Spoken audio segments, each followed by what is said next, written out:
Someone had already sold tonight. That was the problem, not the guns, not the men coming.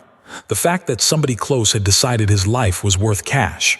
The warning didn't come with drama, no panic, just a quiet message passed hand to hand, the kind that only moves when it's already too late to pretend nothing's wrong.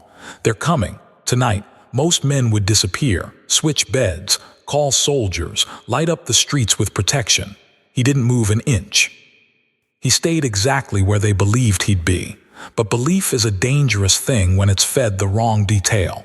Because while 3 hired killers were sharpening their nerves for a 2:00 a.m. walk-in, one variable had already been changed.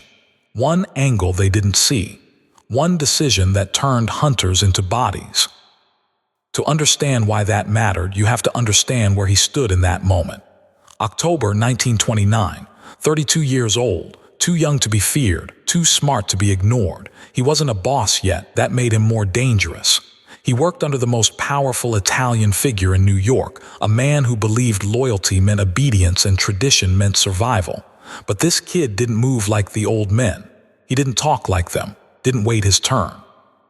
Didn't stay in his lane, he listened. He watched, and he made deals without asking permission. While the old world was still counting bloodlines, he was counting leverage. He talked to enemies without flinching, sat across from rivals and smiled, built quiet bridges between crews that were never supposed to shake hands, Jewish operators, Irish muscle, outsiders, thinkers, earners, to the old bosses. That wasn't ambition, that was heresy. They saw a future where rules didn't protect them anymore. A future where power didn't care where you came from, only whether you delivered. And that future had his fingerprints all over it. By October, he was surrounded by suspicion. The man above him didn't fully trust him. The man across from him didn't fully trust him. And the men on the edges, the ones who survived by striking early, had started asking the only question that matters in their world. Do we kill him now or later? Later felt dangerous, so someone decided now. But you don't rush a move like that. You don't swing blind at a man who plans 3 steps ahead. You gather information, patterns, habits, weak spots. That's where envy did the talking. A mid-level operator, not a nobody, not a king. The worst kind of man to overlook. He'd worked alongside him before, watched him rise, watched doors open, watched money flow in his direction instead of theirs. Jealousy doesn't scream, it waits. When the approach came, it didn't sound like murder, it sounded like opportunity. Questions first, casual ones. Where does he stay? When is he alone? When does he drop his guard? The answers came slowly, reluctantly. Then all at once, Tuesday nights, a woman, an apartment that didn't feel like a fortress. No guards, no noise, just trust.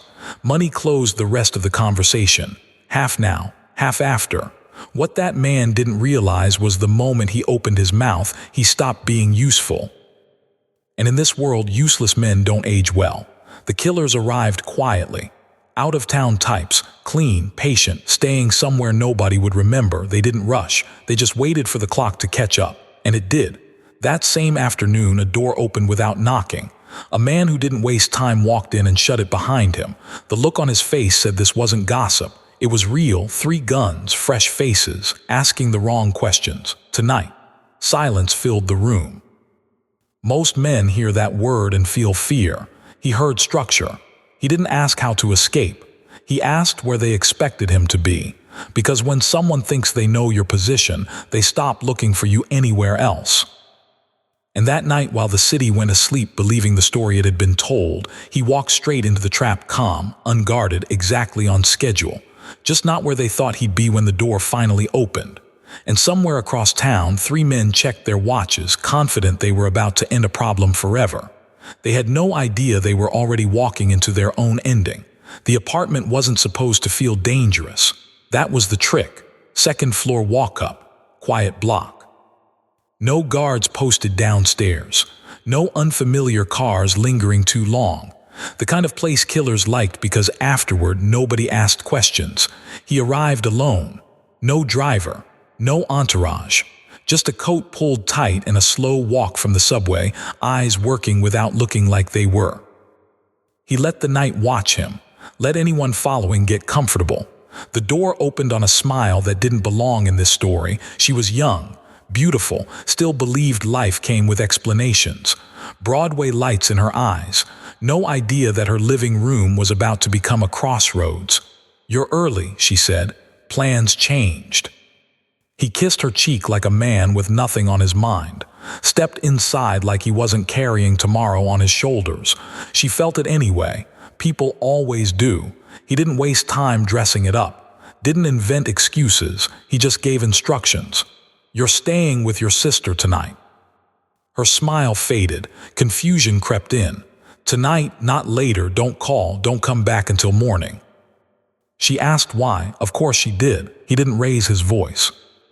Didn't soften it either, just looked at her. That look ended the conversation.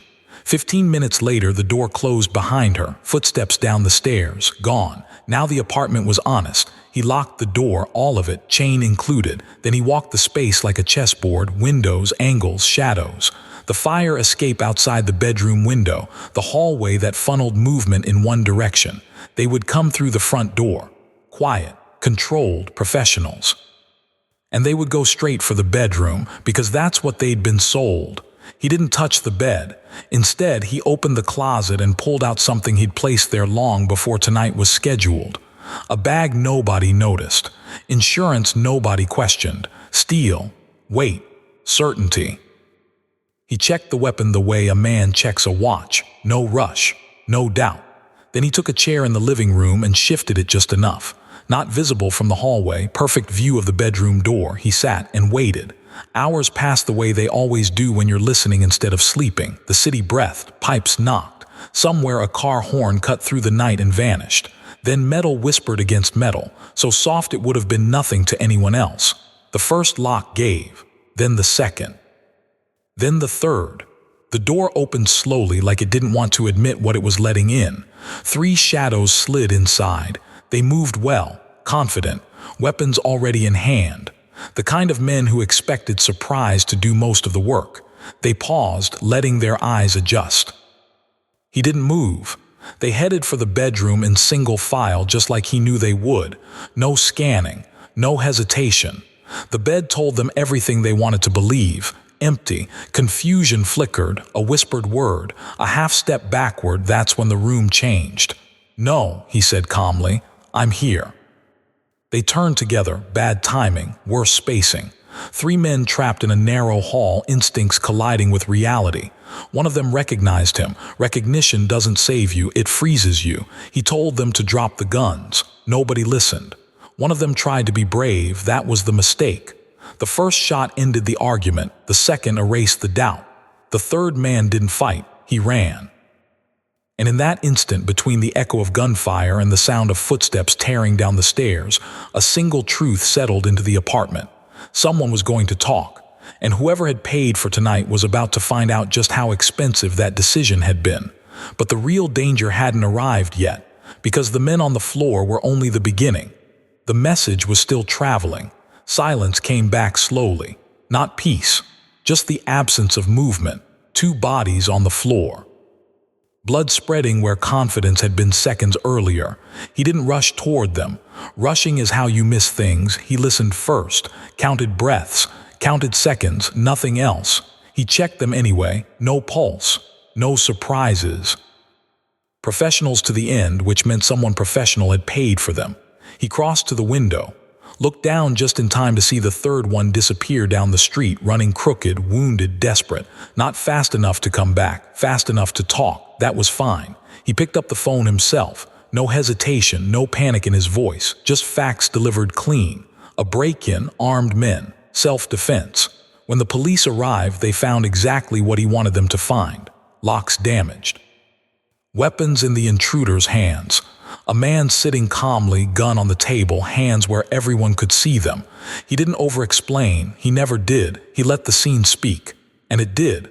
They took him in anyway, questions, hours under bright lights, names offered that led nowhere.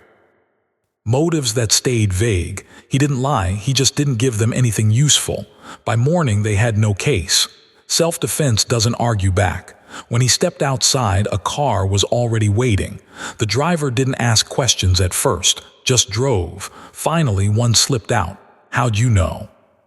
He looked out the window, watching the city wake up like nothing had happened. Patterns, he said. People think information is power. It's not. How you use it is. The driver smiled, but it didn't reach his eyes, because they both knew this wasn't over. Someone had paid real money for tonight. Someone had trusted the wrong man with the wrong secret. And somewhere in the city, that man was waking up, realizing the job had failed, and that failure doesn't get forgiven. 2 days later, one of those problems stopped breathing. No witnesses, no noise, just absence. 3 weeks after that, the river gave something back. Hands bound, one shot, clean. Nobody needed it explained. The underworld understood messages without speeches, but there was still one loose end moving through the city on a damaged leg, carrying a story nobody wanted told except one man. And wherever that story landed next, someone else was about to disappear. The board wasn't clear yet. Stories travel faster than bullets. By the time the river gave up its secret, the version being told had already grown teeth. Back rooms, bar stools, quiet corners where men leaned in instead of laughing. 3 went in, 2 didn't come out. 1 ran. That part mattered. Because survivors don't keep quiet out of loyalty. They talk out of fear. And fear loosens everything: names, payments, who set it up, who thought it would work. Nobody ever proved who said what. That's how it stays clean. But suspicion settled where it belonged. The man who'd sold the schedule was gone. The men who'd pulled the trigger were gone or broken. And the one who stayed standing hadn't said a word publicly. He didn't need to. The message wasn't in what he told people. It was in what happened next. No retaliation spree, no loud cleanup, no chest-beating victory, just calm, business as usual, meetings kept, deals honored, debts collected on time. That scared them more than gunfire ever could, because it told everyone watching that this wasn't luck. It was design. He hadn't hidden. He hadn't reacted. He'd waited. He let his enemies choose the night, the place, the method. Let them feel clever. Let them feel in control. Then he took the only thing that mattered: position. That lesson sank deep. People started double-checking their information, started wondering who else was listening when they talked, started questioning whether knowing where he'd be actually meant knowing anything at all. The apartment didn't stay empty long, but nobody slept well there again. Too many echoes, too many questions hanging in the walls. She never went back. Some places hold memories you can't bargain with. Years later, when the night came up, and it always did, he never dressed it up. They planned surprise, he said once. I planned readiness. That was it. No speeches, no philosophy, just a rule. Fear doesn't kill you, being unprepared does. That night didn't make him powerful. It announced what kind of power he was building. Quiet, calculated, unavoidable. Because in a world where everyone is hunting advantage, the man who controls the terms always survives. And the ones who forget that end up as stories told by someone else.